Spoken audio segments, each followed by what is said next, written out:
तेरे को बोला था ना ये स्टैंड बच्चू साइकिल के लिए नहीं है। कुछ लोगों की जिद के आगे वक्त और किस्मत भी घुटने टेक देते हैं। CNBC आवाज उन्हीं का चैनल है। CNBC आवाज, वक्त से पहले, किस्मत से ज्यादा।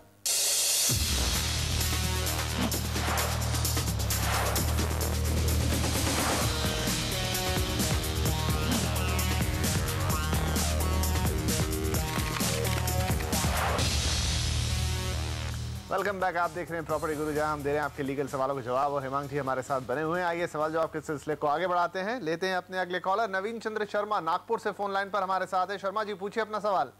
हाँ जी सर, मैंने नमस्कार पहले तो। नमस्कार। हाँ सर, ये मेरा सवाल ये था कि मैं नागपुर में एक फ्लैट लिया जिसका एग्रीमेंट वैल्यू 19 लाख था। ओके। हाँ, और मार्केट वैल्यू 13 लाख।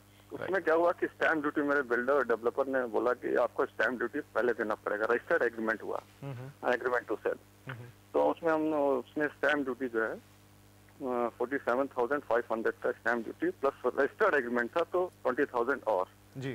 उसके बाद फिर जो फाइनल सेल डेट जब करने गया तो उसने बोला कि स्टैम्प ड्यूटी रेट इंक्रीज कर गया, हाइक कर गया है, आपको डिफरेंस देना होगा। राइट। हाँ, मेरा ये क्वेश्चन था कि अगर रजिस्टर्ड एग्रीमेंट एक बार हो चुका है तो अगर डिफरेंस देना है तो कितना देना होगा, देना है कि नहीं देना, ये कंफर्म करना था। राइट, अच्छा सवाल है आपका। यहाँ पर क्या सलाह होगी इनके लिए हेमांग जी? नवीन जी को कोई भी इंक्रीज्ड जो है रेकनर रेट से जो बढ़ा हुआ है वो देने की जरूरत नहीं है, क्योंकि उनका जो पहला अग्रीमेंट है वो जो भी कंसिडरेशन अमाउंट है, टोटल कंसिडरेशन अमाउंट है, वहां पे उन्होंने स्टैम्प ड्यूटी जितनी रेकनर रेट के हिसाब से आफ्टर डिडक्शंस उन्होंने भर चुकी है। राइट। यानी एक बार उन्होंने स्टैम्प ड्यूटी भर दिया है, डॉक्यूमेंट रजिस्टर हो गया है, उसके बाद भले आप सेल अग्रीमेंट को फाइनली करना चाहते हैं तो उसमें एडिशनल स्टैम्प ड्यूटी भरने की जरूरत नहीं है, क्योंकि कंसिडरेशन जो भी अमाउंट है उन्होंने कैलकुलेट करके स्टैम्प ड्यूटी पूरी भर दी है। तो उनको जो बिल्डर बता रहा है कि एडिशनल पैसा दो, अभी ज्यादा स्टैम्प ड्यूटी भरने की जरूरत है, तो वो बात सही नहीं है।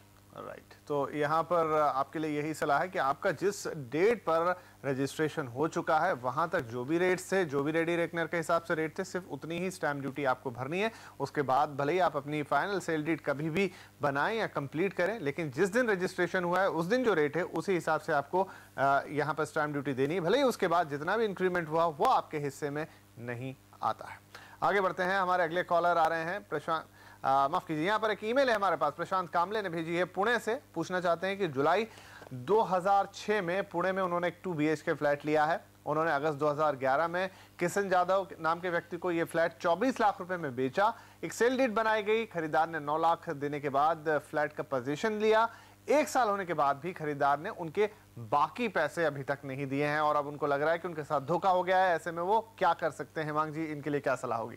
प्रशांत जी, जैसे काफी लोग हैं जो विश्वास में ये मिस्टेक कर चुके हैं, क्योंकि उन्होंने पूरा कंसिडरेशन अमाउंट नहीं लेके पोजेशन दे दिया हुआ है। इनका ये केस बन रहा है। बेसिकली उनका जो अग्रीमेंट जो किया है उन्होंने, जो स्टैम्प पेड रजिस्टर्ड डॉक्यूमेंट है, तो under the specific performance act वो अपना हाईकोर्ट में जाके केस डाल सकते हैं, जहाँ पे उनको परफॉर्मेंस जो भी परचेजर है उसको कंपेल किया जाता है कि भाई बाकी के जो भी पैसे हैं ब्याज सहित इनको दिया जाए। ये एक पॉइंट है।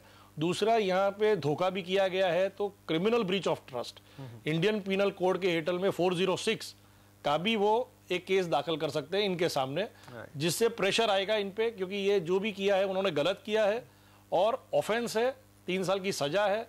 तो that will also help him to payment जो भी चुकाना रहता है, और मैटर एमिकेबल सेटल भी हो सकती है।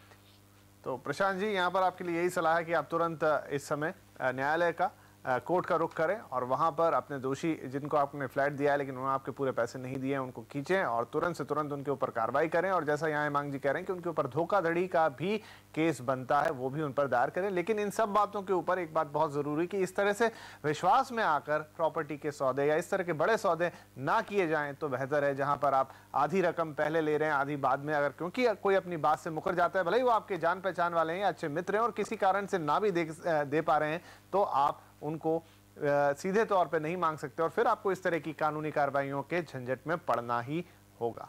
आगे बढ़ते हैं, एक और ईमेल हमारे पास है जो कि मुंबई से आई है। सतीश मांडके साहब ने भेजी है। पूछना चाहते हैं कि हाउसिंग सोसाइटी में सिंकिंग फंड किस लिए जमा किया जाता है और क्या इन पैसों का इस्तेमाल leakage, painting, waterproofing, road repair जैसे कामों के लिए किया जा सकता है?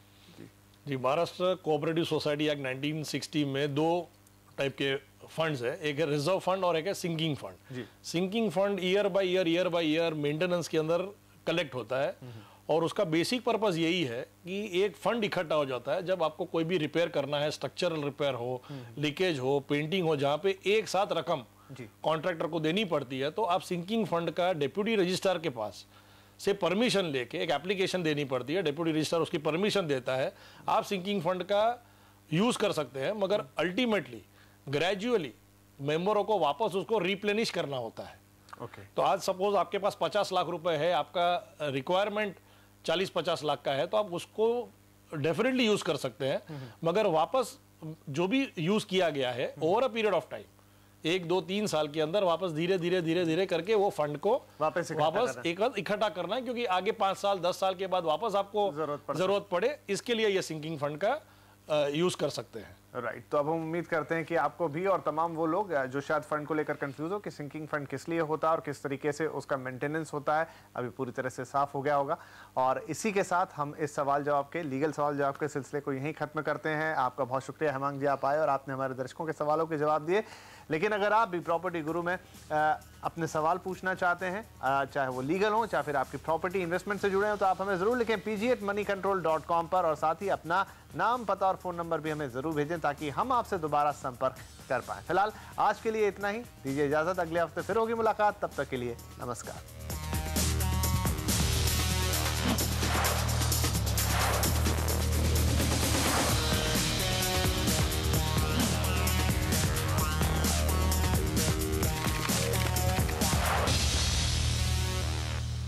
प्रॉपर्टी गुरु के प्रायोजक हैं the new Voltas all weather AC,